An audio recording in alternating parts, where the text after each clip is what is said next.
Now the camera's 3, 2. I think a good place for us to start actually on this point is that nervous element that comes on the minute you start rolling this camera. I'd like to go into that because it's something that I've been thinking about quite a lot recently. When I had my driving test and I was... That you failed, we should add. That I passed with flying colours, I must add. Oh, yeah. No, when I had that, I thought I was absolutely bricking it starting. And going into it, I mean, I meditated for like a considerate, for about 2 months beforehand. And I was really preparing for it. And just before I went in, I thought, I'm petrified at the moment, actually visibly scared of pavement that is being monitored by someone. I find it really strange, actually, that the minute you put a camera in front of someone or the minute you get some form of test conditions going, how much you change. He says, I'm literally sitting here feeling petrified now. Are you? Yeah. Yeah, but it's... as soon as you get the camera on, it's like... But it's a funny point, though, isn't energy it? And... But why? It's a camera. It's such a strange phenomenon. It's what we were talking about yesterday. The threat of ridicule from outside, I suppose. The threat of ridicule from the 7 people that should be watching from the 7 subscribers. Shout out. There you go. There you go. No, but the point is what we said yesterday, of the minute you're in a sort of different atmosphere, you totally change as a person. You're not even within the same realm of person. With someone that you're comfortable with, you are, as Sam puts it, they're so poised to laugh, and with someone else that are slightly more Aspergic than you, they don't understand that humour exists. Yeah. It's a strange phenomenon. Yeah, and an awful one. Yeah, and it is an awful one. It's something that I find really hard to get over, actually. But I hate how when I'm with someone I'm comfortable with, or in a situation I'm comfortable with, and it flows so easily, and then you turn a corner and you're with someone else, and it's 2 different people entirely. And it shuts off. Yeah, and you wish you could just go back 5 minutes to the person you were then. I mean, you're the same person, but you're not the same person by any stretch of the imagination. I do find that quite an interesting point, actually. I think it was Sam that said it, that in many respects you aren't the same person. Yeah. We're sort of various iterations of ourselves dependent on who we're with and what time. The version of you that shows up to work is not the version of you that shows up at home. They are 2 different people. Or on a night out. Yeah, well, it depends. Depends what you do for work. Turn up to work after a night out, then there's a funny mix of the 2. Yeah, there's a comfortable ground between them. No, I have to say, though, it's not something that, without your candour, I would know you struggle with. Yeah, no, it's funny how when I talk to people, a lot of people assume that you're quite confident and quite comfortable and so on and so forth, but no, not one bit. It's all an act. Yeah, I noticed. No, I'm comfortable one-on-one, situations like that where I'm comfortable with someone, speaking to yourself, speaking to most people around me. In fact, as a general rule, I'm comfortable with most people if I'm one-on-one. If you put me in a group setting, or if you change something from that, that's when I start to get uncomfortable and can feel myself change completely. What would I need to change in order to make that situation uncomfortable? We'll never make it more than one-on-one. That's a good point. That's a good start. Never put the camera on. Yeah, and keep the camera away from groups. Keep the camera away, yeah. Yeah, I don't know, there's something strange about it, isn't there? As soon as you do it. It really irritates me with a select few people that I notice. It's like a sort of energy takes over you that's totally different to the one that you would normally have. I will go out with my friends, and a friend of a friend will come over, and it's someone I'm not comfortable with, and it's like all of your ability to be loose, to crack jokes, to just be fluid, as you put it, just goes. And it's like all of a sudden you feel yourself standing there tensed in, and it's strange because I think in many respects the more you think about it, the worse it gets. Yeah, you get inside your head and then it's a downward spiral from there. But how do you not think about it? Yeah. It's... Yeah. Why can't you just loosen up and be normal? You were normal 5 minutes ago. Well, that's where alcohol comes into play. Yeah. I mean, unfortunately, that's so often where, if I was sat here 2 pints deep now, I'd be much more comfortable. And that's where, just an interesting point, I have to say, we should sidestep much of this conversation, but as someone who spends quite a lot of time denigrating alcohol and speaking of its negatives in regard to other topics, I do think there is a place for that.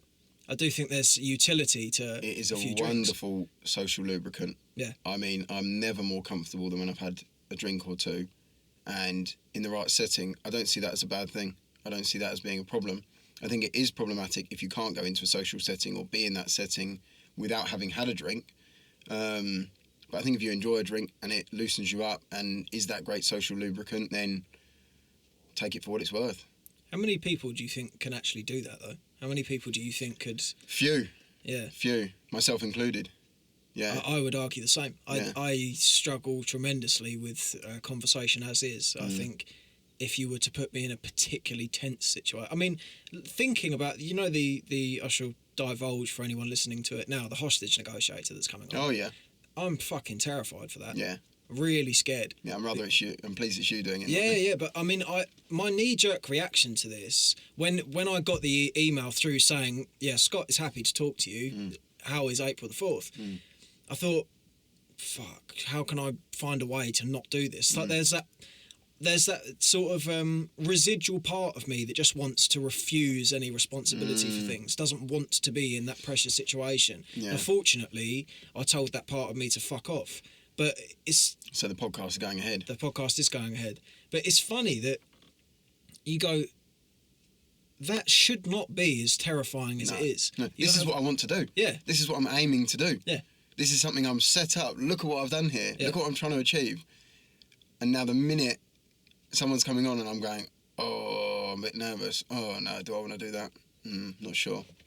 It was a point for me to really consider because, as I say, I woke up, went on my email, saw that I'd got the confirmation, and there was, as I say, that part of me that immediately switched on and thought, how can you find a way to get out of this? Because it's just the way that that anxiety is there, that you don't want to fuck up, so you just hide.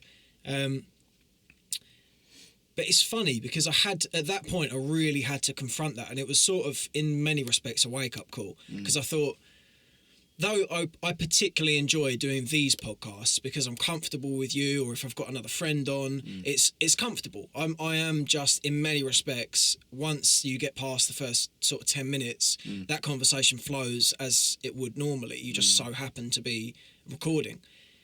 And though that's brilliant, and I will continue to do that because I enjoy them, I know that the future has to be exactly that situation. It has to be talking to someone you don't know, organising, arranging for them to come on at a specific time, and that sort of opening part will be quite scary. Daunting, I should think, every time. Yeah. I mean, it is when I've had strangers in here, or I've had people in here that aren't friends already, which is sort of very much flexing the same muscle.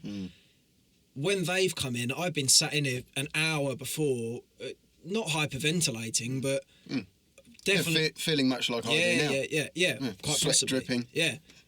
Although we did have the heater on for a while before. I had the heater on for 15 hours beforehand.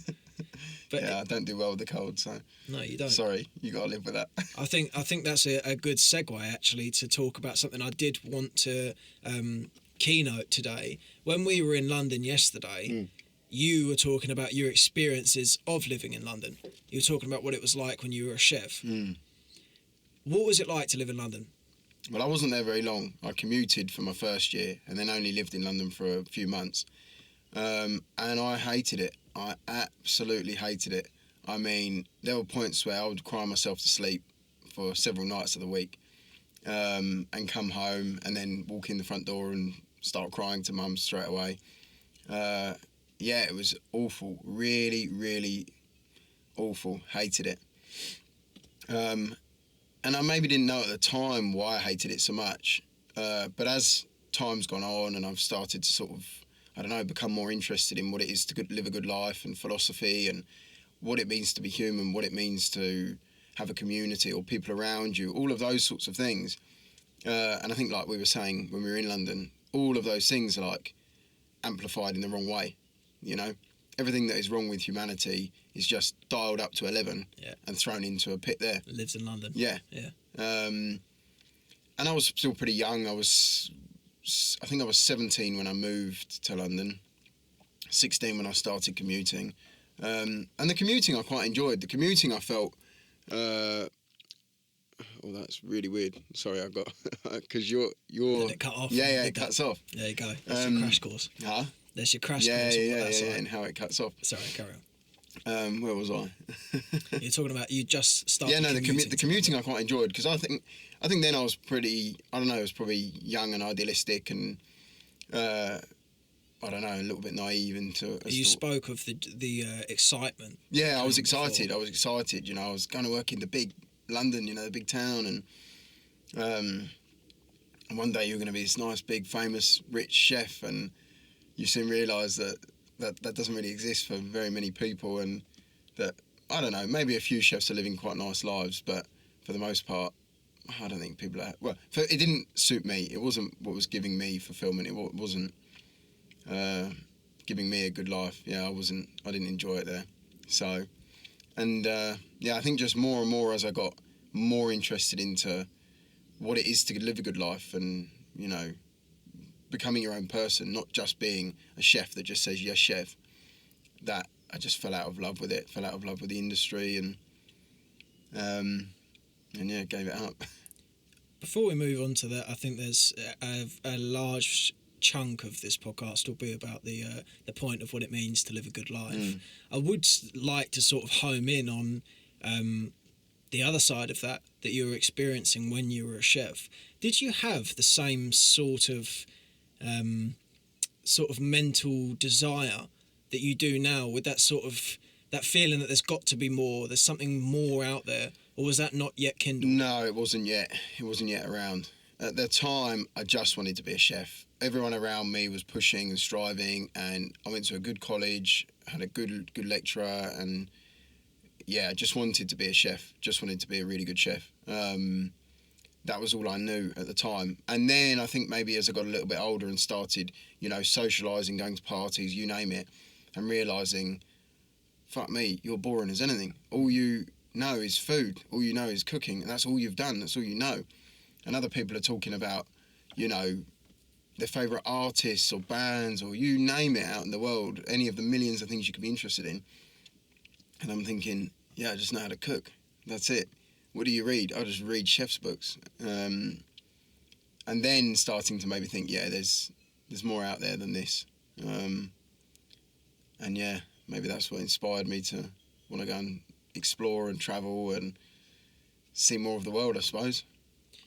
I do think that's an interesting point there that you said that the only thing you know was cooking. The extent of your knowledge of the world was being a chef. There was something Chris Williamson said that I thought was wonderful in this point, that you shouldn't idolise anyone, because anyone who has done anything great has probably given up everything else to be great at that. And I can...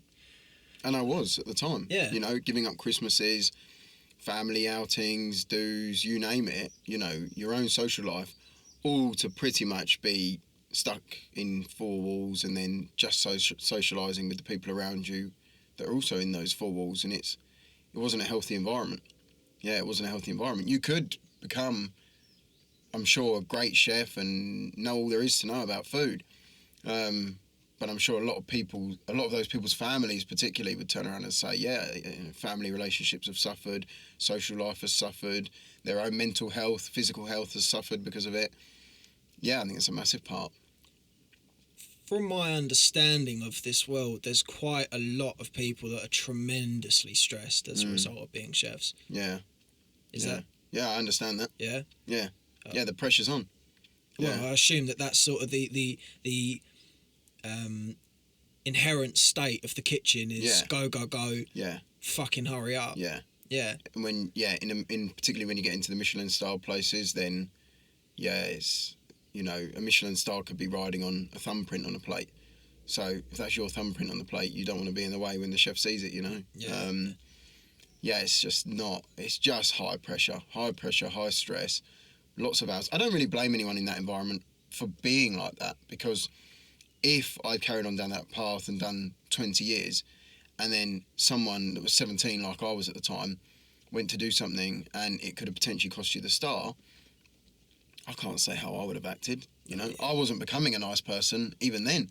So I was starting to see traits in myself that I thought, I don't want to be like this. I really don't want to be like this. You know, being an arsehole, just not being a nice person. And so, yeah, I mean, that's where I fell out of love with it, I suppose. Did that coincide with your veganism? It didn't coincide, but I was at the time getting interested in animal welfare, animal rights, and just sort of your bog standard farming practices, which are for the most part unethical. Or one of your 7 subscribers can write in and can question your points. Yeah. But no, I'm talking about mass farming, you know, the way things are done predominantly in this country. And when you go to a supermarket and get a packet of mince off the shelf, that animal's, for the most part, not lived a good life. You can be quite sure of that. It didn't fall at the same time, but as I sort of, I suppose, fell out of love with chefing and was finding things in the industry that I wasn't happy with and didn't like, that sort of came around at the same time. And I don't know, maybe I just started watching a few documentaries, maybe I just saw a few things that piqued some interest at that time, and yeah, that sort of, well, it also made it impossible to carry on being a chef. So yeah, I suppose those two things. But it was sort of gradual. So I sort of fell out of chefing, went travelling, and in that time, sort of gave up eating meat and so on. So yeah, it wasn't one for one, but it did go roughly at the same time. Let's put a pin in the veganism for a minute. Yeah. Because you've just said about travelling there. Where did you go? Talk me through where you've gone from being in the kitchen to then moving. Where to? Wow. So it started basically with, well, I decided I'm done chefing. I don't want to be a chef. Myself and obviously my girlfriend Natasha had decided, yeah, we were going to go away and go and do a trip, do a bit of travelling. So we went away. We went to Thailand, Cambodia, Vietnam, Laos, and then Indonesia. And then we came back, absolutely loved it. I don't know, maybe, I don't even think we'd gotten back to work yet at that point. But we'd been back 5 or 6 days, and then we decided, no, let's book another trip. So we booked our next trip, which was to go to Myanmar, which you can't now go to currently. What's that? It's another podcast in itself. Right. Yeah, it really is another podcast in itself. But yeah, we went to Myanmar, went to the Philippines, went to New Zealand, then went to Australia. Tasha's parents met us in Australia for a few weeks, or a couple of weeks, once we'd been there for a few months. We then went and met my dad and our sister in New Zealand again, then back to Australia. We ended up spending a couple of years in Australia in the end. And then decided, I mean, I hadn't been home for nearly 2.5 years, so I decided, yeah, I should probably get home and see everyone, you know, yourself included. Yeah. And so we decided, yeah, let's do a couple of countries on the way home. So we went to Singapore, went to Malaysia and Malaysian Borneo, and then came home. And that was, I think, January or February 20th or 26th, 2020. Yeah, I remember you coming home. 2 or 3 weeks before the lockdowns, the COVID lockdowns, another world that was. But yeah, that is what really, I think, inspired my want to travel and need to travel. Well, the first trip initially, the second trip was then obviously a lot longer, and I was working in Australia and so on, and that definitely broadened my horizon, and that more than anything made me think, fuck doing this chefing business, you know? There's so much more out in the world to do and see. I don't want to be stuck in a kitchen all my life. So was there still a point when you were away where that was you were halfway out the door? I was already fully out. There was a couple of restaurants in Australia. There's one called Attica in Melbourne, which I would have maybe gone and done 6 months or a year in had they accepted me. I think I wrote to them and I don't think I heard back. So that was that. And I don't know, it was maybe a last ditch attempt to try and, maybe let's see how this goes. But I'm pleased I didn't, and I'm pleased I did the jobs that I did because I really enjoyed them. So met some cool people, had some good times, and wasn't stuck behind 4 walls for the whole time, you know. So yeah, that was that. A point I've consistently thought when it comes to your travels, given my perspective on this, is the fear. Now, from my perspective, to leave home for a number of years is very, very daunting for me. And at this point in time, it's not something that appeals to me. It's just not, though I'd like to go away somewhere, that doesn't speak to my depths. It feels... too daunting. I think my biggest fear when it comes to that, it was a few months ago we were speaking about my growing irritation with England and my brewing annoyance with... I can't understand it. No, I dare say that will be the end of that part of this conversation. Yeah. No, we were speaking about just basically I was tired. I don't like the way that England is in many respects.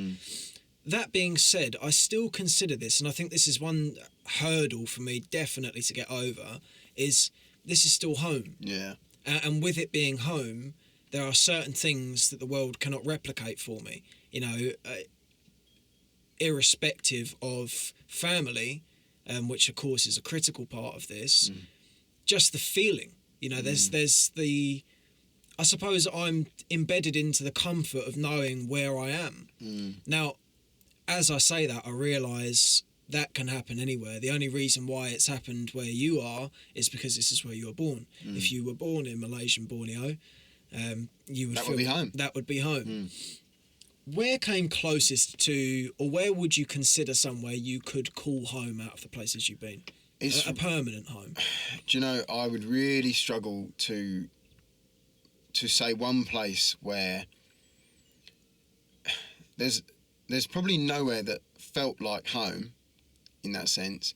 There's places that I thought I could make this my home, maybe only temporarily though, like the Philippines, because it's a fun place, it's a cool place. It's just, it ticks a lot of boxes. Myanmar was amazing for the fact that people were just amazing, so genuine, so lovely, would do anything for you. You just felt touched every day by the people there. But would you want to be there now? You know, the country's falling to pieces. So, no, in that sense, no, you wouldn't want to make that home for any length of time. But I don't honestly know that I've found anywhere that I could go, yeah, this is home. I want to settle here for considerable time or for my life. Which sometimes is a bit sad because when I've gone away, so we've not touched on obviously the trip last year, where I hitchhiked from England to Pakistan, tried getting to India, but didn't get the visa to get into India. But I think there was a little bit of me that in that was hoping that you would find somewhere, come across somewhere, you know, organically that you think, this is home, you know, this is me, this is what I want. And again, there was really cool places. You know, I loved it in Albania. I loved it in Kazakhstan, in Almaty, funny enough. I loved it in Pakistan. But I still didn't fall in love with anywhere in the way that you would think, yeah, I want to make this home. And I think actually as I've gotten older, I noticed more of the things I do love about home. I missed family on that trip much more than I did on the last trip. There were lots of things that I thought, wow, I don't remember experiencing these emotions, at least not in the same depth, on the last trip. Having said that, on the last trip, you know, when we went to Australia and so on, we didn't know how long we were going to be going for, and it sort of went from, you know, maybe 3 months to 6 months to, well, we've got a year visa, so we might as well do a year, and then we did some farm work, it's got a second year. So, yeah, I think maybe it helped to not know as well how long we were going for and how long we were going to be away for, because, I don't know, when there's a timeline to it, then you're either looking for the end or wondering how long am I going to be away. Whereas if you don't have that, you might be home in a month, you might be home in a year. I think that's kind of easier.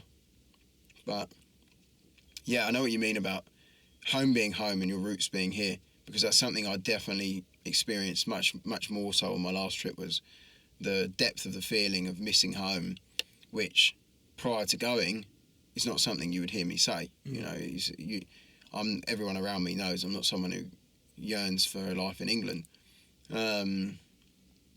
But home is home. Your roots are your roots.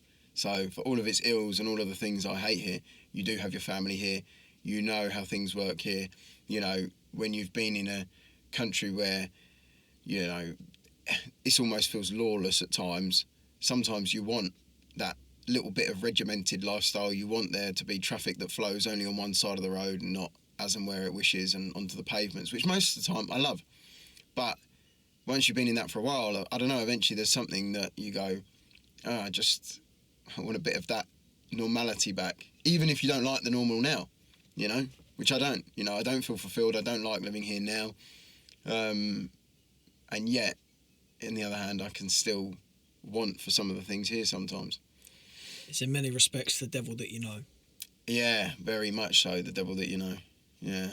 I notice it when I have frequently had to actually catch myself on this thought that the more I consider, you know, like the video I was talking about yesterday with Stephen Bartlett talking about the current state of England's economy, that video will be one for me to regulate my emotions on, because I think it's important to know where things are going, but also it's sad, you know, it's not going progressively. And I've frequently had to, in the last few months, sort of catch myself when that thought has risen of, for fuck's sake, I can't, you know, I, as you and I have spoken at in depth, I struggle tremendously to speak to people about small talk. You know, I can't have a small conversation. It's just boring. Yeah, and I likewise. think, and for a lot of the time, that's the case. It's why you get this sort of oasis effect with people who are on the same page as you, because it's a rarity. If you've got someone who can speak to you about these sort of topics and really sort of peel the layers back and go underneath the surface, that's a wonderful thing between you, or a wonderful relationship between you and that person, because it's so rare. And I've found that annoyance has been something I've had to temper when I've thought, oh, fuck this, or I just want to go. I just want to go somewhere else, because I do think there are things about England that I think I do like England. You know, there's parts like coming into the summer now. I shall enjoy the next few months. Yeah, it will be a nice time, because in the summer England is a lovely place. It's really enjoyable, and I think as well one of the key, and I shan't hide my cards on this. One of the key points that annoys me about England is many of the people, and I think a lot of the people are as a rule better and nicer when the sun's out. Yeah, people are. People in themselves are happier. Yeah, they're out in the pub garden. They can't wait to finish work to get to the pub. But I think the classically English banal pessimism is not so rife in the summer. Yeah.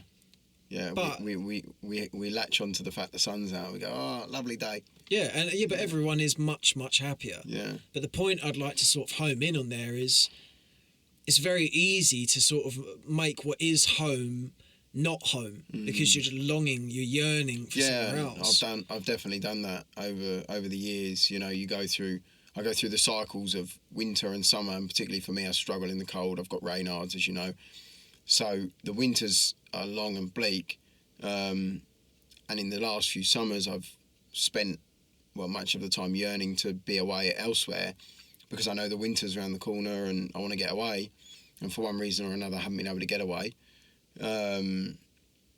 So, yeah, I know what you mean, because I've ended up not enjoying it in the fullest, the way I could have done, because of the fact I was just, you know, poo-pooing everything here and not taking it for what it was when it was good.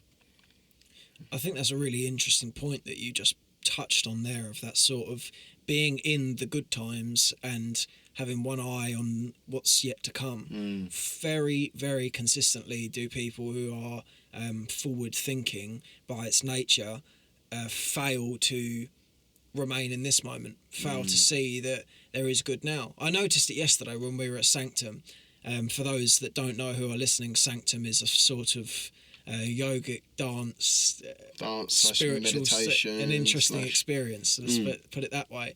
I noticed there, when we were in that sort of meditative state, there was a part of me when you said, "Why aren't you moving?" This was when this was happening. there was a part of me that was really wrangling with that feeling of going, I want to just be here, but I can't help but think, God, what have you got to do tomorrow? Yeah. You know, who's coming on the podcast next week? It's so difficult to stay present in that moment. And I noticed it yesterday. There was a brief moment where I sort of attained that elusive goal of just being centered. And I've noticed this is probably the biggest issue of mine. It's probably the perennial problem for me, is having something to enjoy and being worried about the time when it's going to go. It's a very consistent thing for me of thinking, this is great, when's it going to end? I would be interested to see, because you're someone that put me on to meditation and a certain Sam Harris, when did you start meditating? I started meditating how many years ago now? It probably was in around the 2020, 2021 mark, when, again, I wasn't feeling particularly fulfilled, I wasn't my happiest, and something needed to change. And I can't really even remember where it began, why I got into it. I think I actually listened to a podcast with someone called Michelin, is it? I don't know. A girl that went on Joe Rogan, and she just laid it out nice and easily, and didn't make you think that all of a sudden you were going to sit in a position and, you know, be enlightened, but just that it did have benefits. You know, there were scientific proven benefits, and so I thought, let's give it a go. And so then for nearly a year, I didn't miss a day of meditating. 20 minutes, either in the morning or the evening. Was never regimented with it. Didn't do it at a set time. Did it when I found time in the day, but made sure that I found time. And I found it helped. I found it had great benefit. Just at noticing your trails of thought spiraling, which I say that now as someone who has barely meditated in probably the past year. And for example, last night when we were at Sanctum, I would pick up on my thoughts going, oh, you're not even enjoying this right now. You're thinking about, you know, oh, what time is the train home, and blah, blah, blah, blah. And you're half doing this and wondering, oh, do I look like an idiot whilst I'm moving here? And your mind was just elsewhere. But I think if I didn't probably have the bit of practice I have, I probably wouldn't have noticed that. I probably would have got lost in that trail of thought. But yeah, it's something I need to work on, because I am finding more often than not now I'm getting lost in the trail of thought and I'm not noticing it, or I'm noticing it going, oh, well, why are you thinking about that? Become present again, and then 2 seconds later it's gone again. But I suppose that's the art of meditation itself, isn't it? To notice that, to become present again and begin again, as they say. I thought Sam on this point was wonderful in something I heard him talking about meditation, of people sort of think you can be a good or a bad meditator, and in many respects you can't be. You can't be. People assume that if you get lost in the thought that you have failed meditating. This is what Sam was speaking of. And I had a friend on not so long ago who was sort of interested in meditation, but that sort of semi-taboo element to it had kept him at an arm's length. And I said to him, you can't sort of... He said, oh, but I think I'll just probably go off on a wild train of thought for too long and won't really sort of be doing it. Won't be sitting, meditating. Yeah. Just, well, Sam puts it, you're not meditating, you're just thinking, you know, sort of dedicated to thinking. I said to him, but you can't... The whole point of meditation is that you recognise that thought is coming, or that thought is present.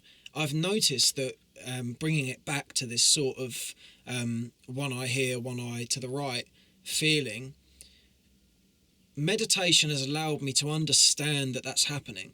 And in understanding that it's happening, I've been able to regulate my emotions towards it. There was a quote that I saw on Waking Up not so long ago that was something along the lines of, if you are unhappy, then you are lost in thought. And I think that's true. Yeah, it is true. I think in large part, when we are depressed or in a negative state, it's because we're just spiralling with that thought. We're not doing anything about it either. We're just sitting and percolating, relishing in that negative feeling. Getting lost in the trail. Did Yeah, Sam bring you on amazing. to meditation? He didn't. He wasn't the first person who brought me onto it. I don't know where I came across Sam. Probably on Joe as well.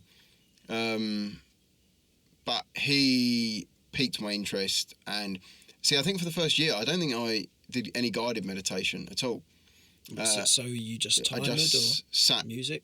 No, nothing. No, I just sat. I didn't have a guide. Nothing. Just sat. Watched the breath. Did what she spoke about on Joe's podcast, and I don't know where I came across Sam. Maybe also on Joe's podcast, and in finding out about him and about his apps, then started to do some guided meditation. And I would say it helped. The theory, particularly behind all of what he does, in between his sessions, sort of makes you aware of not what you're trying to grasp, but the fact that you're not trying to grasp, the fact that you're not trying to get rid of anything, or, you're just noticing thoughts as they arise and letting them pass. So, yeah, I would say it wasn't him that got me into it, but he furthered my interest in put you down and the positive experience. rabbit hole. Yeah, put me down that positive rabbit hole, which is so hard to often find. See, Sam is someone who I will consistently shout from the rooftops about, because I find when it comes to online influences, I would be hard pressed to find someone who has been more influential to me than Sam. Yeah, likewise, I would say. And I think for a lot of people now, I'm trying to find a way to bite-size the things that I have learned as to help other people, and I'm ever more consistently putting people onto the Sam Harris trail. Because he can do a much better job than you or I of it. Yeah, and he can. I mean, this is one thing that I will forever be in awe of with Sam, is his ability to condense a really complex topic down into some quip or some pithy aphorism, and I will continue to bang the drum, and probably annoyingly for some people, of if there's anyone that you should get onto, dedicate some time towards just understanding as a person, it would be Sam. On that point, who else springs to mind as someone who has particularly helped you in your quest for the better quality of life, as you put it? I don't know. Probably hundreds of people, but to name, I would struggle to say someone specifically. How about Rogan? Yeah, Rogan, but Rogan more so in the hundreds of people he's had on. Yeah, that makes sense. Yeah, so I suppose I could dedicate also, somewhat to Rogan. But him specifically, no. Him in that he has had all these people on, and just such a diverse range of topics that have come up, interests. He has the cage fighting people on that I'm not interested in, that you're interested in. He has the, meditation people on that I am interested in, or, animal rights people, or less so these days, but when he did have them back on. I would say Rogan, but otherwise, I don't know. Sam's the one who is... springs out. Yeah, definitely. I have to For say... you, Chris Williamson. Yeah, Chris Williamson's wonderful. Yeah. Chris, I think the people that I most consistently will sort of provide a real feeling of awe towards and express that to someone else would be Chris and Sam above anyone, and then you've got your sort of your Joe Rogans, your Goggins types that sort of reside slightly to the right of that for their I think those sort of their personalities aren't necessarily unanimously as useful as someone like Sam's, because I think for someone like you, I think that sort of David Goggins grind into the ground sort of thing just doesn't hit that happiness. It just doesn't. Yeah, it doesn't. It doesn't work. When I've listened to those people, when I've been, like I've said to you in the past, my most productive, when those people would be saying, yeah, this is what you should be doing, is not when I've been my happiest, because there's probably all of that chatter in the back going, you're still fucking useless because you've not done 10 more than what you did. Whereas someone like Sam is not going to beat you down like that. I think it's a point that I've sort of dedicated quite a large portion of my energy towards getting this under control, because I've noticed that as my work output increases, my feeling of negativity towards myself increases in turn. I noticed that I'm finding more and more ways to denigrate my work ethic. So when I was doing less work, I said, why are you not doing more work? Now I'm doing 10 times as much. I'm sitting in here for 10 hours. That's still not quite there, or it is for that day. If I come in here, I do two or 3 hours podcast, then another 3 odd hours and a few other bits as well. That feeling for that day will do its purpose, and I'll be happy with that. But as you said there, I think that constant looking forward, pushing that boundary more and more, you find it very difficult at some point then to sort of channel that into a point where you're happy. And it's something that I will continue to say, is that I really don't see the point in being productive if you're not happy. Yeah, absolutely. I couldn't agree more. Some of the times when I've been my most productive is when I've been my most unhappy. Yeah. And would be super productive and then be like, right, you really need to make sure you meditate, otherwise, you're going to want to kill yourself later. Yeah. It's a very difficult thing to wrangle being with. super productive and doing all of the right things, if it's like, right, you better make sure you meditate because you're going to really struggle, if you don't. So, yeah, you should still be happy. Yeah. You should still be doing what makes you happy. I think, and ultimately as well, why does anyone do anything? Everything we do. You're not being productive to be productive. You're being productive so that you can be happy. Yeah. And I think... Or in turn, you can do something that makes you happy. Yeah, maybe in your success of being productive, you're afforded the finances to have the house that or the health happy, that enables you to travel or whatever. I do want to come back to Rogan just before we sort of press onto that, because I do think him as a platform, and I would actually argue him as a person, have been quite influential for me on that point of sort of...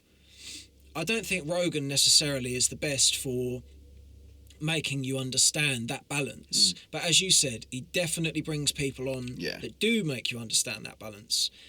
Do you like Ricky Gervais? Absolutely love Ricky Gervais. You went to his most recent show, didn't you? No, was it? I don't know if it's most recent one. I went to one of his last year, was it? I think it was last year. Yeah. It must... It was his most... Was it last year or year before? Supernature? Or Armageddon? Yeah. Yeah. Yeah. Oh, it was wonderful. It was wonderful. He's got to be... He's my favourite comedian. Yeah. Yeah, by a long stretch. And it's funny because I've met people lately that really don't like him. And, yeah, obviously every comedian has the people that don't like them, but I don't know. With Ricky, you'd think it would be more the sort of far left, relatively woke crowd that, just don't like anything he says. But that's not all of the people around me. And I've heard people around me saying they're not a massive fan of him. So, I don't know. Do you like him? I love Ricky. Yeah. Ricky Gervais is my favourite comedian and one of my favourite people, actually. Yeah. I noticed that the first person besides Sam that I resorted to on a sort of... when I was going through quite a difficult time last year and just wanted to, in many respects, mute that inner voice, I just put Ricky Gervais on. I had his shows. I had An Idiot Abroad on. He did a podcast years and years ago, and his one with Sam. And his ones with Sam, yeah, absolutely. And I just put him on because I think the thing I particularly enjoy about Ricky is not only is he really, really funny, he's very smart and relatable as well. I find him he's the sort of person that I think you'd be hard pressed to sort of run a conversation by and not feel as though he sort of understands. Yeah. He's got a very... Yeah, because he's like the common man. Yeah. And I think he does that wonderfully well. I think he's a breath of fresh air when it comes to sort of dispelling that illusion that when you get to a certain rung of society that you immediately become out of touch and pricky. Yeah. I don't think he's at all like that. No, I don't. And I think it's wonderful the way that he addresses people that sort of try and catch him out on that. Like he made one joke in one of his talking about he was in an interview and they were saying, do you even know how much a pint of milk is? Or 6 pints of milk? And he said something like, I said to him, I don't know, it's 4 grams, and is that enough? And I find... I'm surprised he didn't say, well, no, of course I don't buy milk, I send one of my servants. Yeah, well, that's the sort of thing that's essentially the same sort of... Yeah. Yeah, Same sort of message. No, I find him. I actually, interestingly enough, on that point, I am hard pressed to find people that like him. I notice if I spring the question, "What do you think of Ricky Gervais?" It is far more. I don't really like him, then I do like him. I reckon if I was to ask 10 people, it would be more people saying I don't like him. But then I do find the people that do like him love him. I love him. Absolutely love him. Yeah. And I think he threads a particularly interesting needle of sort of this saying what you should be allowed to say. Speaking on this point of sort of, just because you find it offensive doesn't mean that I shouldn't be able to say it. You should learn to not listen or not, you can't learn just to not... Just because you're offended by something I'm saying doesn't mean I should be cancelled, doesn't mean I should be, thrown off the face of the earth because of it. Yeah. I find it a particularly malignant point of society, actually, this sort of idea that you can just abolish someone just because they've said something that you don't like. Yeah. And I think this is something, bringing it back to whether you like him or dislike him, something I do like about Elon is his handling of Twitter.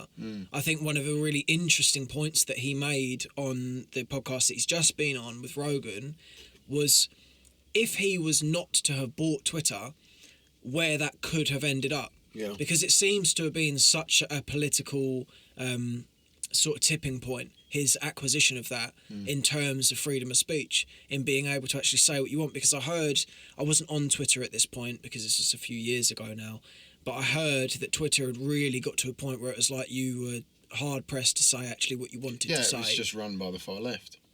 And I noticed, it's very interesting. If you haven't gone, or you should watch that podcast for that point, because that was a really good sort of point he was making about what the world would be like without that change. I find it interesting, actually, on that point, how integral something like a social media platform has become on a global scale. It was a point I actually made. There was someone who was vehemently disagreeing with Elon's place in Trump's administration, talking about he shouldn't be, he doesn't have a political background, he shouldn't be there. And I was speaking to Dad, and I said, but he does run one of the most critical parts of our society. What is now seen by some as a public utility. Yeah, a news outlet in many respects. That was something I thought was quite good on Kin, was there, whenever they were worried if someone had been killed, they said, I checked Twitter. Checked Twitter. Yeah, and I think that's true. They checked, yeah. I think that's true. I think if you want to get quick information and raw information, Twitter. Yeah. I find that's where you're going to see it all. That is, and it is where you're going to see it all. And I do think on this point, freedom of speech is something that I've been really interested actually in recently, sort of exploring what it actually means to have freedom of speech. So would you then say that you're more on the free speech absolutist side, where you do believe fully in free speech? This is my point, is I would say initially, I would say yes, but I also think it's a strange question to ask in many respects, because you go, well, does freedom of speech mean that you can say what you want and get away with it, as in freedom of speech and freedom of consequence? Or is it you can say what you want, but if you say something outrageous, you will pay a penance for that?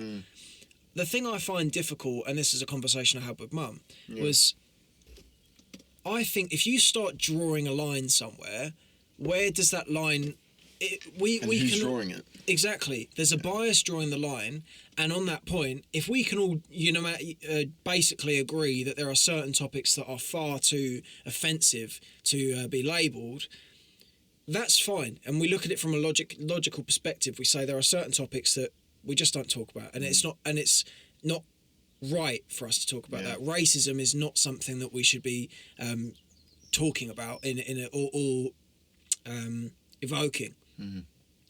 But then where's the line drawn? Yeah, this is a problem now. How do you get mass consensus? How do you get the majority to agree on what sort of can be talked about and what can be broached and what shouldn't be, or what should and shouldn't be said? So I don't know where I stand with it, if I'm honest. I can completely understand the argument from the free speech absolutist that says who's to draw the line, and at what point is the line being drawn, because the person in power today is not the person in power tomorrow. Yeah. So all of that could change. Against that, I've sort of never really been for freedom of speech in its entirety because, I don't know, I think that does give the freedom of speech to anyone and everyone to just say as they please to whoever they want. And, you know, I don't know, it's tricky. Should you have the right to just go down the street and call someone, whatever you want to call them, whenever you want to call them it and go, it's free speech? I don't know that I agree with that. But in many respects, though, I don't think we can sort of... This is my point on freedom of consequence. And the difference is you can do that. There is no impediment in your voice that inhibits you from doing that. But there is a societal structure that will punish you for it. And I totally agree with that. That person might punch you in the face. Yeah, but I think that's where I find this such a difficult question to answer is...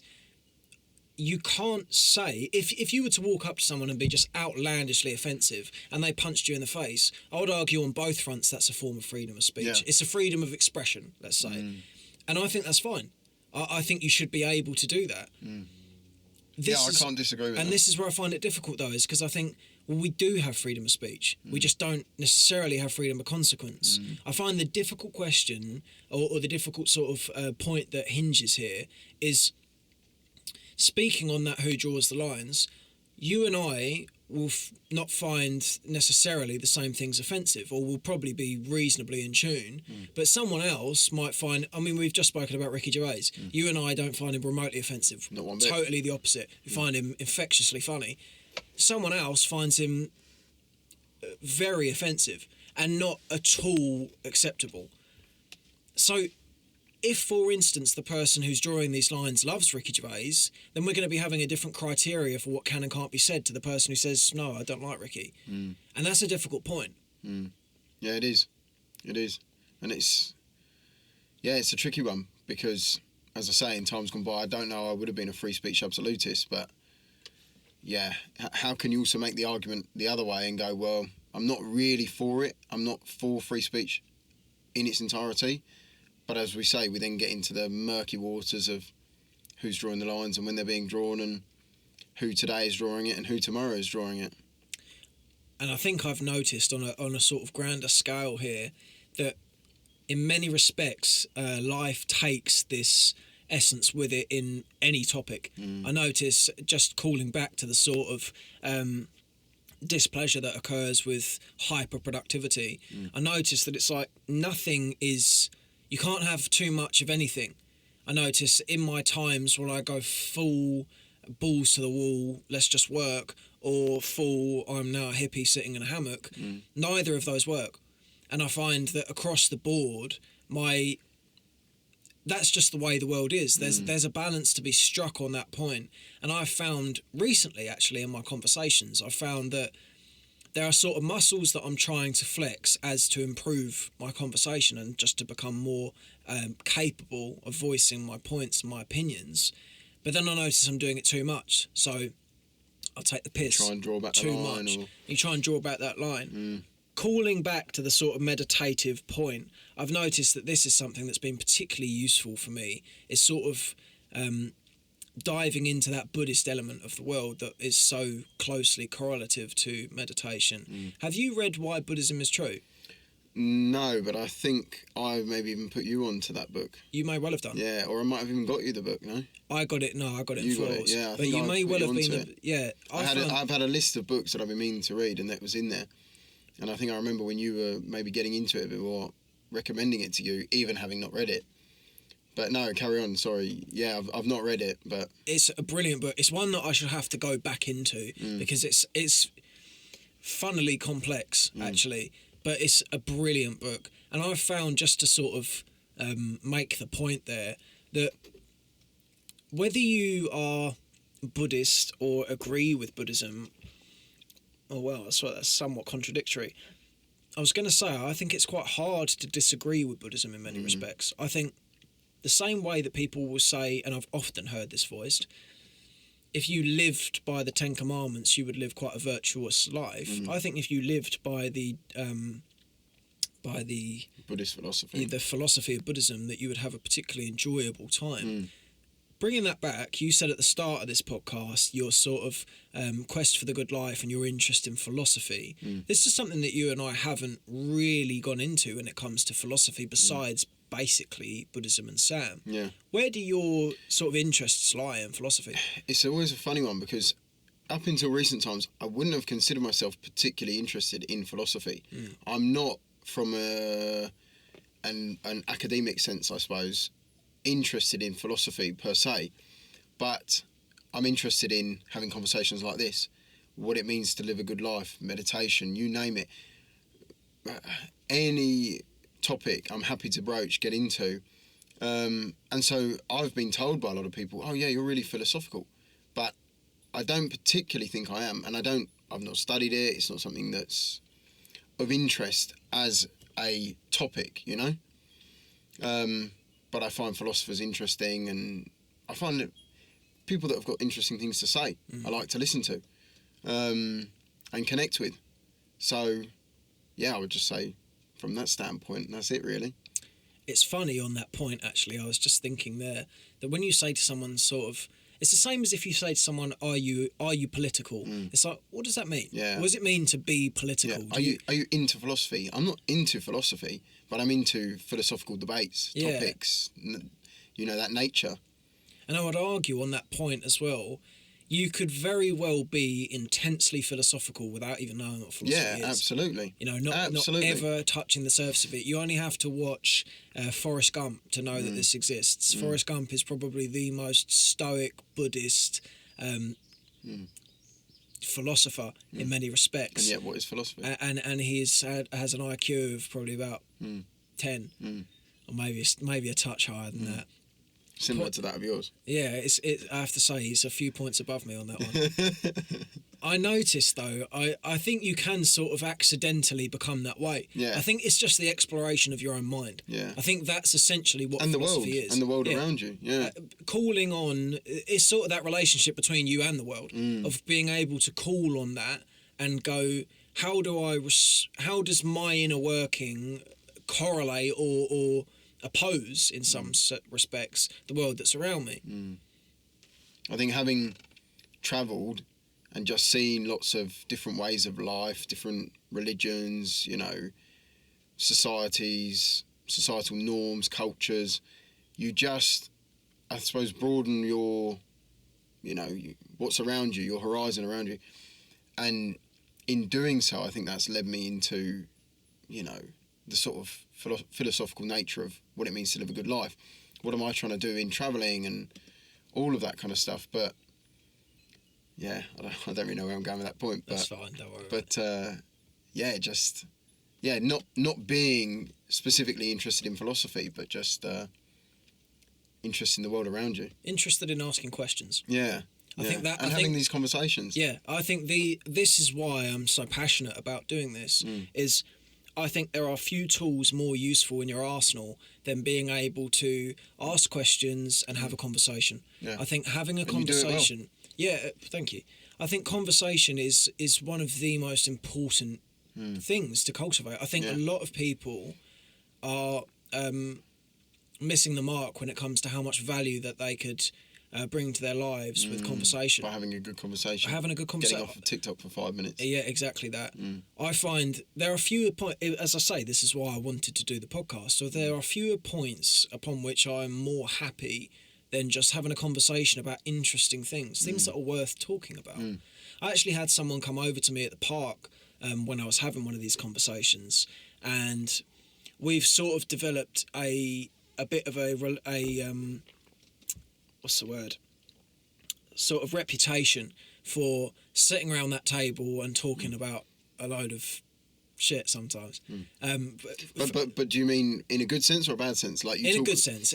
So you've got a reputation now that when you and that person are together, the conversation immediately, oh, hi, how you doing? Yeah, the weather's shit. Does free will exist? So what's going on with Israel then? Yeah. You instantly get into it, and I love that. Yeah, and I have noticed that there is an element of that to that table where it's like if we're going down there, then the conversation is not going to be. But it's brilliant. Yeah, and it is brilliant. I love that. I love when it's like that. I can't help. I find that atmosphere infectious, and I notice that. I sometimes don't even mean to do that or get into that. No. You know, I'm feeling happy and lighthearted, and then you sit around that table and you're there for 2 hours and you're talking about all these things, and you leave and you think, fuck me, I feel depressed now. You know? I don't get that. Do you not? No. Really? See, sometimes, because there's certain topics, like you could broach on the Israel-Palestine thing, it's a depressing topic, it's a depressing thing. You know, much as it, and many other topics are interesting and worth talking about, they're not light-hearted. You know, for me, they sit heavy. Yeah.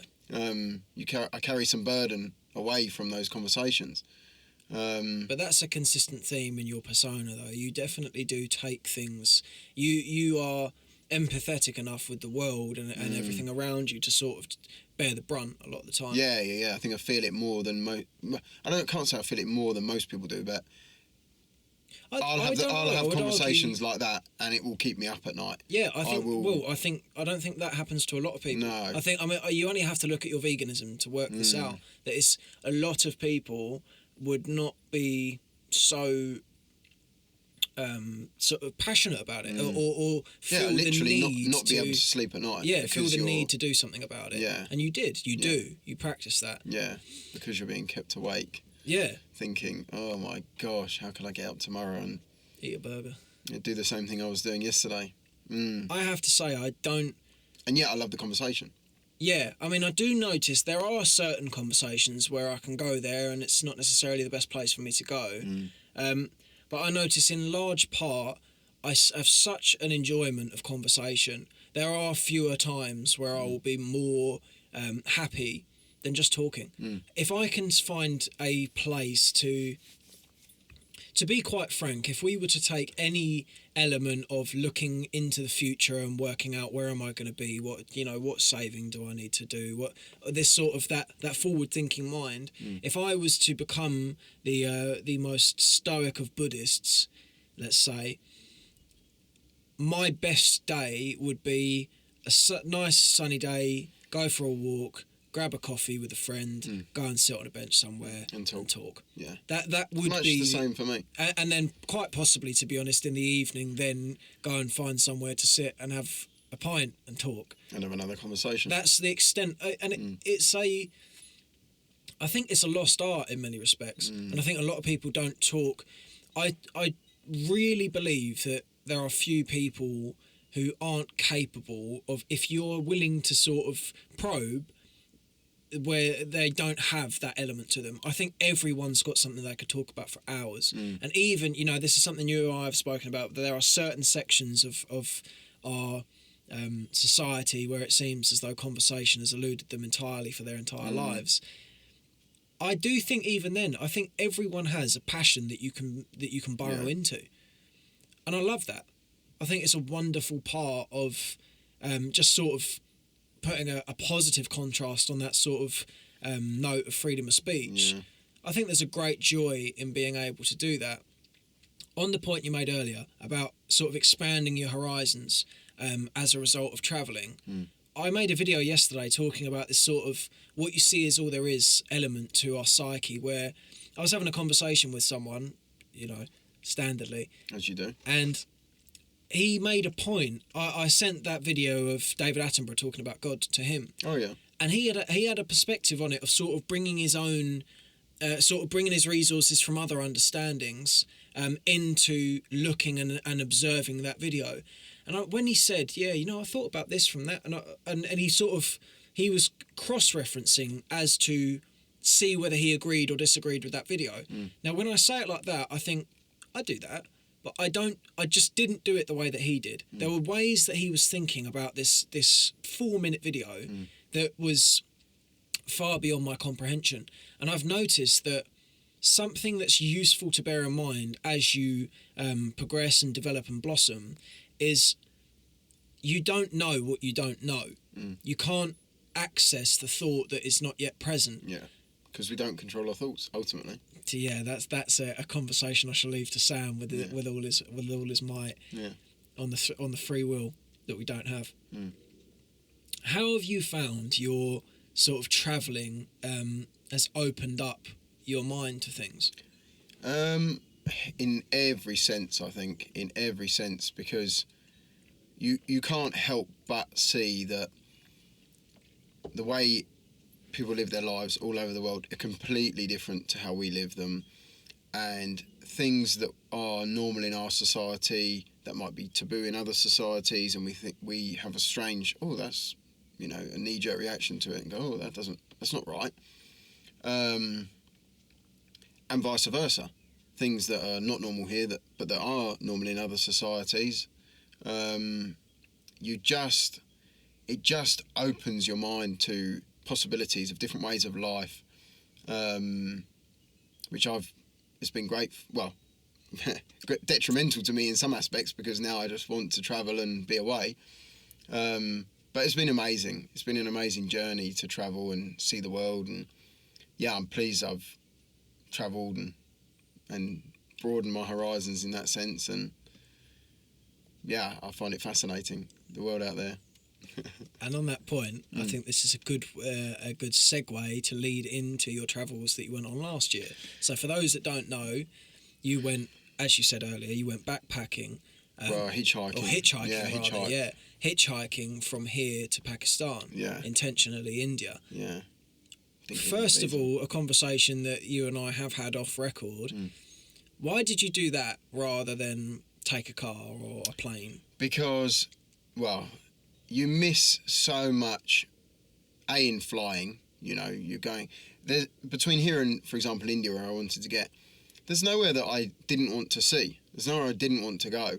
So why fly when you could make your way over land and, all right, with the caveats of visas and so on and so forth.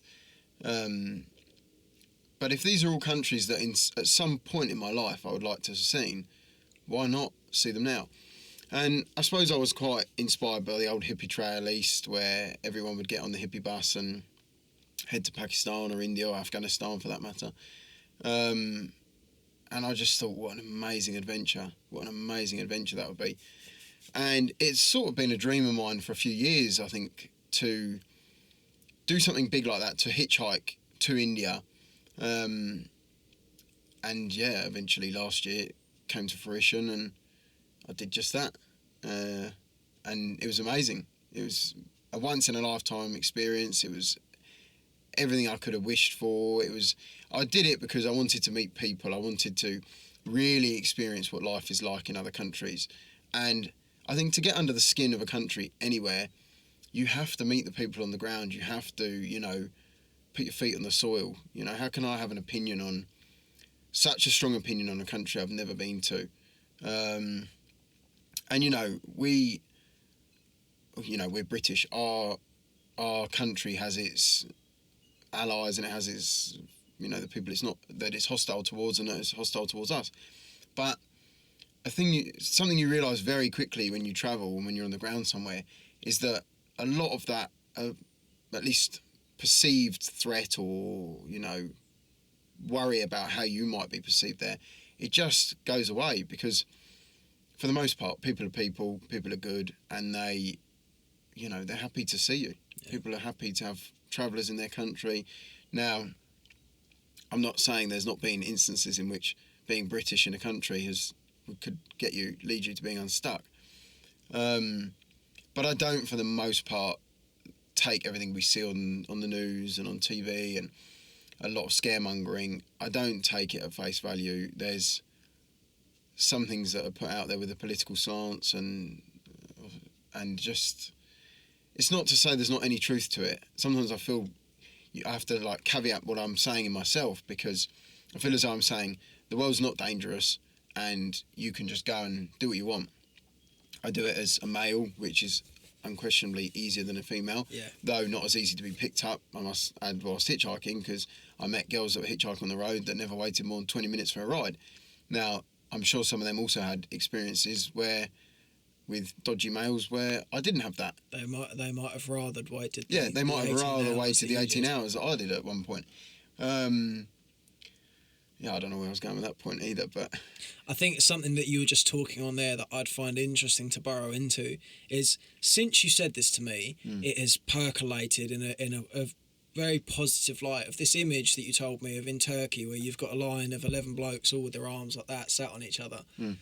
That amazing. That has been such a pleasant thought for me. Since you said that, that was probably 10 days ago. I've thought of that probably 4 or 5 times in a very positive light of there's something there that, though yes, with the appropriate caveats that you have mentioned there, of the world is a dangerous place in some respects, in many respects, there is something that we're missing when it comes to that sort of tactile element. Yeah, there is. We don't have it. And I don't think I knew that so clearly. I knew that for me something wasn't quite right, and that where I'd travelled before, I'd felt more comfortable, more in touch with others, like there's more community.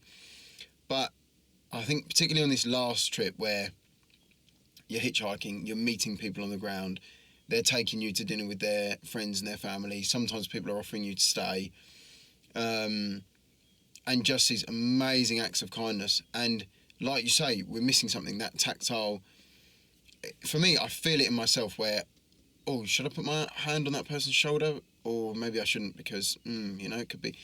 And we've lost touch with some of the things like that where, for example, in Turkey, you stop in in the middle of nowhere in a little Turkish tea room, and there's 10 blokes all sitting there playing cards, one hand on his shoulder, gets their turn, they have their go. And just, there's no anxiety about whether he's putting his hand on his shoulder. And we would feel the anxiety, but the reason we're possibly anxious about these situations in the first place is because we've not done any of that. Yeah. And we're just so unfamiliar with that now. But it's what we need to be doing. And I mean, I don't see us changing in this country to all of a sudden start becoming tactile and loving each other and being, much friendlier than we already are. Maybe there's a brief 3 days in the summer where everyone's got the right amount of beer in their system, and all of a sudden we're in Turkey. Yeah, and all of a sudden it becomes Turkey in the pub, But, It's a tough one, though. It was amazing. As you've said on that point, that it's... In many respects, I hate to do this, but you have to pander to the pessimist on this point of saying, yes, but there are points when this goes horrendously wrong. Yes, of course there are. But, and I will argue this point,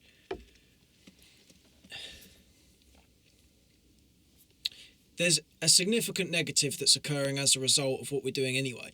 Now, I totally appreciate, as I say there, I cannot stress enough that there is a real importance in keeping people safe. And in some aspects, if the byproduct of that is everyone else doesn't feel in touch with anyone, but a significant amount of people their danger is reduced. Yeah, when you put it like that, makes sense. It does. But if there was a way to thread this needle, it's one that should be thread. Yeah. I notice that if someone, like with Amy yesterday, very, very friendly and sort of immediately comforting. I noticed instantly gives you a hug. Yeah, and being somewhere where you're already nervous and having someone immediately bring you into a state of more comfort. A hand on the arm, just like that. That is, and this is where I think it's upsetting that you have to sort of, I think you speak for the malignant aspect of society and totally miss out the 99.9% that resides elsewhere. Most people, probably near enough 10 out of 10 people, would put their arm, if it was acceptable, would put their hand on your arm, and it's just because they want to put their hand on your arm. They just want to be nice. Yeah. There's no insidious element to it. Now, as I say, it's a difficult one to go through because you can't allow you can't propagate that part of that 1% of a percent that will do it the way that you wish it not to be done. Is far more destructive. The bad of that is more poignant than the good that would come from that. For the 100 that do it, in the nice way. The one doing it in the wrong way. But I do think, though, I do think there's a rapport where it can be built where, you know, if you're going up to a stranger and doing that, it's probably not the wisest of decisions. But if you're two friends, I don't see why we don't do it. I think that could be potentially a useful element to tie in here. Yeah. Of with certain people, we should do it because the comfort's there, the barriers are in place, you know who's doing it, and we still don't do it because it's not because we don't want to do it. It's because it's uncomfortable. As you touched on there, ironically, you have frequently thought, you know, I'll just put my hand on your shoulder. And that doesn't mean anything. Or it does. It does mean something, but it means something good. Yeah. There are plenty of people where that relationship and that rapport and that just feeling of reciprocated kindness between two would be dialed up very pleasantly if we could just bridge that gap and realise that you're a person, I'm a person, we both enjoy. This is deeply ingrained into our psyche. It's so ingrained in us, It's part of our, you know... In not doing it, we're not doing something that we've done for thousands of years and is, you know, perhaps fundamental to our well-being. And yet we're standoffish and worried about doing it because of, you know, relatively recent history or a worry or a fear. But I'm sure if you went back a couple of 100 years, this would be commonplace, you know? Yeah, it would be. And we're having to sit here and think about it and, oh, do I want to do that? But it's just so ingrained because it feels so good and comforting when someone does. It calls back to your childhood. What's the most comforting feeling of a child so long as all is well? Their mum holding them. It's that feeling of being held. It calls to the same thing. With touch, there is connection, and with connection there is love, and you have that positive feeling. I notice if I'm sat with Ethan or something, and he'll sort of sit. We might be sat on a sofa, and there's quite a few of us there, and you sort of be bunched together. I love that feeling. That's a really nice feeling because it's in those moments that for someone like me who struggles to understand whether someone cares, to feel that is so evident, and I think a lot of people would really benefit from finding a way to incorporate that. Now, the difficulty that I find here is you need someone to make the move, and two people, and it's almost invariably you've got two people feeling the same way, where it's like, oh, I kind of want to, but it's like, is that still taboo? Is that acceptable? Yeah. Is it going to be weird? Am I now too anxious to do it anyway? Yeah, and now I've plunged myself far too deep into the rabbit hole to even consider it now. I'm just going to walk gingerly out of this conversation and go elsewhere and have a talk on a podcast about it maybe. Yeah, about all that's wrong with society. Yes, yeah, well, there's plenty that's right. Yeah. I had an interesting thought yesterday when we were on the train, and I'd be interested to see what your sort of perspective on this is. Have you ever considered that we are, in as many respects as the three dogs that are probably sat outside this door, an animal? Yes. Yeah. We're just an animal that knows that we're an animal. Yeah. Yeah. We're aware of the fact we're an animal and needs certain things. Whereas the animal, who knows what they're experiencing? See, that's what... I don't know what those three dogs that sat outside are... whether they're thinking about what they know, whether they need or not. But they don't worry, do they? They're going to lay on each other. Exactly. You know, there's no anxiety there. And how much joy is residing within the dog's world? Yeah. Are they then, at the end of the day, going, oh, gosh, don't feel comfortable, I'm anxious. Have I paid my taxes? Yeah, exactly, yeah. Yeah, absolutely. I think we are. We're still the animal. We're still the human animal, aren't we? Yeah. We've just gradually moved away from perhaps some of the things that tick for our animals' needs. Yes. And I think, interestingly on this point, I'm fascinated by tribes. Yeah. Tribes are enthralling to me. And that video that you show, the first encounter... First contact. Is it first contact? Yeah. That is wonderful to me. And I've noticed this... I've had this sort of point percolating of our advancement and our enhancement of every element of our society in the West hasn't led us to virtue. It's led us to success. We're hyper successful, wonderfully rich, and we live in our comfortable lives, grandiose houses and our comfortable lives. But even with all the appropriate and due respect, countries further east toward the Middle East that aren't on the same page there, where you speak of that. Now, I shall sidestep the fact, obviously there are tremendous problems in some of these places as well, but some of these more keeping it in that positive field, that feeling of positivity that is available in those places seems to be directly pulled away from that sense of sort of successful optimizing, that sort of the Western way, this go constant mindset. Yeah. I would be interested to see whether if you dropped a human now, you have been taken with all your understanding and stuck them in the Amazon with a tribe with the assurance that they will be taken care of and they will be okay until they are okay on their own. How many people would be happy doing that? Yeah, who would if you took the same human and put them with the tribe or in, the middle of London, one of the most affluential cities in the world with all the prosperity and blah, blah, blah, blah, blah, which one would be happier? Which one would be getting more of its needs met? I would argue possibly the one with the tribe. I think it certainly calls to far more of our nature. I think even when you look at the way that we are in our worlds now, what is the average life or the typical life is you go to work, you come back with food on the table, you stay with your family.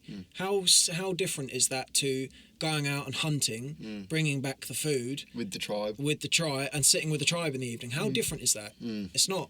It's the same principle. You're going and getting what puts food on the table for your family to enjoy. I think we forget and I find this quite a pleasant thought actually, that we are that animal. We are an animal, and in that we should.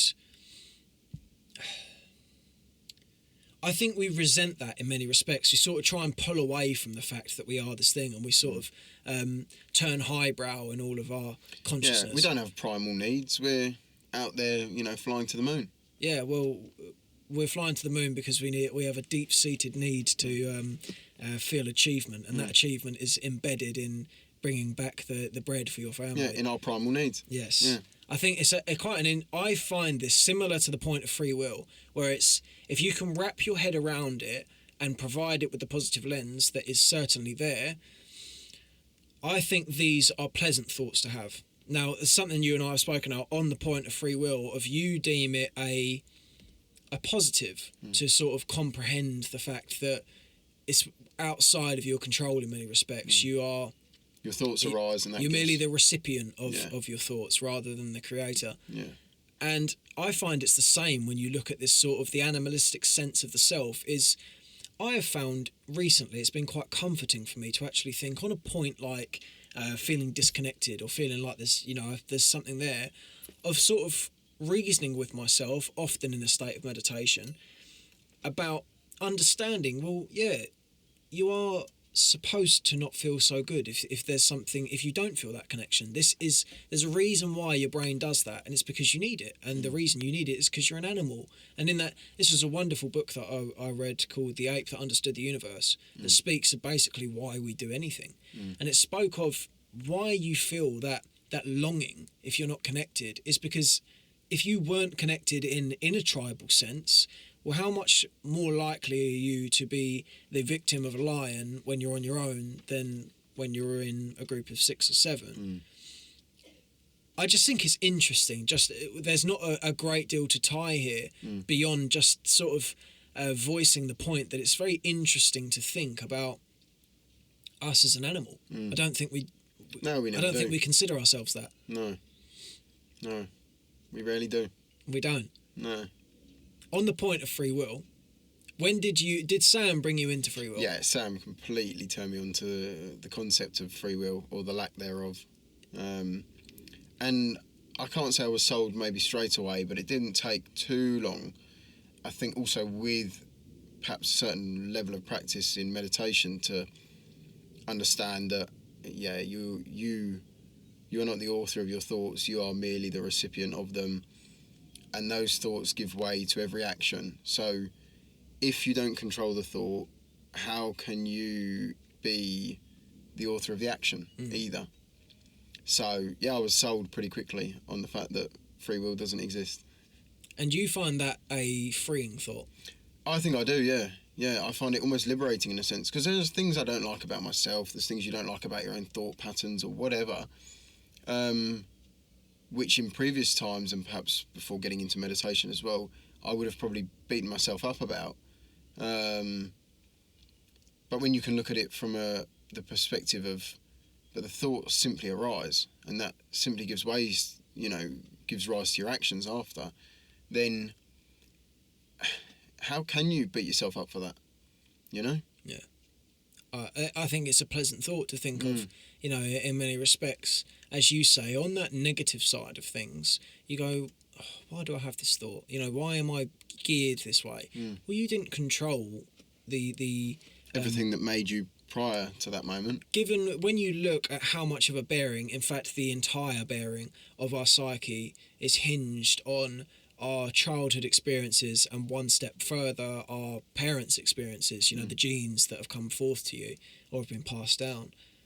You didn't have control of either of those things. So if a byproduct of those things is that you have a sort of ambient sense of anxiety within your world, well, that's not your fault. Yeah. And I've noticed in myself this feeling. More than an ambient sense. Yeah, more than.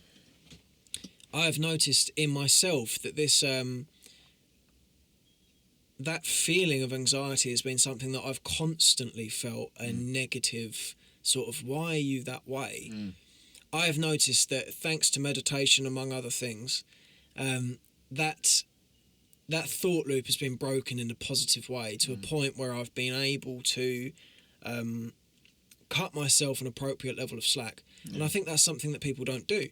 I think a lot of the time we simply refuse to be kind to ourselves. We refuse to understand that amidst the pressure of a camera or a microphone, that maybe we won't be the same way. And that's not our fault. It's not our fault that we are anxious about things. Yeah. We cannot help the way that we are. And to tie into that point of free will and sort of understanding that you are not, as you put it, the author, but the recipient, I think that's freeing. It's certainly been freeing for me. It is freeing. I find it freeing. Some people hate the thought. Some people hate the thought that, well, what's the point in any of this then? If I'm not the author of it, then, and it's all just happening. But I find it freeing. But this is this misconception that comes with free will, that it's inherently nihilistic. It's not. I think when Sam speaks of it, I think he really makes a point of this, of it's not supposed to be a bad thing. I mean, he has said on his podcast, if this is a topic that's maybe not for you, don't listen. Don't listen. Skip it. And I think that's a good point. I don't think dispelling the illusion of free will is necessarily necessary. I don't think you're missing. Don't have to. But I think for someone like you and for someone like me, there's a sort of, if it's there to be understood, let's try and understand it. And particularly with the mind, I find that I want to know as much about my brain as I can. That's that. And on that point, I noticed that I think the best way that I've found to do that is to confront the sort of anxieties that you will be found confronting in somewhere like Sanctum, where, and I thought that was a really nice experience actually, to sort, as I said to you at the end, that sort of being a twat, being uncomfortable with everyone else that's being uncomfortable. Yeah, you're all in the same boat there. No one there is thinking, God, how great do I look doing this? Every single person who's dancing and flailing and making stupid noises is thinking the same thing. Oh, I look like an idiot. I thought Amy said something wonderful on that, of the least interesting thing about you is the way that you look. The way you look that right was now. fantastic. And I think that sort of thing is really useful for people, to be in a sort of controlled bout of confronting that. because I think it's something we confront every day. I notice I'll walk down the street and there'll be a sort of a residing part within me that thinks of, God, am I walking with the right stride? I frequently have thought that. I frequently thought, am I walking like a normal person? Is someone looking at me walking thinking, what an idiot? We are forever living through the minds of another person. Another thing Amy said about not being you can't live the life of another man. You live your own. I really loved that. That'd be a nice place to end. Yeah? Yeah. No problem. Why not? That's a nice point to finish on. On that point, I have to say, I totally appreciate you doing this. I know that this is something that... It's been a struggle. Yeah, I know. And I really do appreciate that you've done this. I know that it speaks of many of the things that I love about you as a person. You're someone who is, as I've said many a times off the record, a real role model to me, and someone that is, a role model. Someone that I love. Quite how, I don't know, but anyway, I'll take it. The fact that you have sat in front of this microphone just for the sake of me and for the sake of the listeners is testament to that point. All 7 of you. All 7 of them. All zero of them now. Thanks very much. Cheers, bro. Thank you for coming. Love you. Love you. I don't know if you was wanting to carry on much, but... No, that's an hour and a half then. Yeah?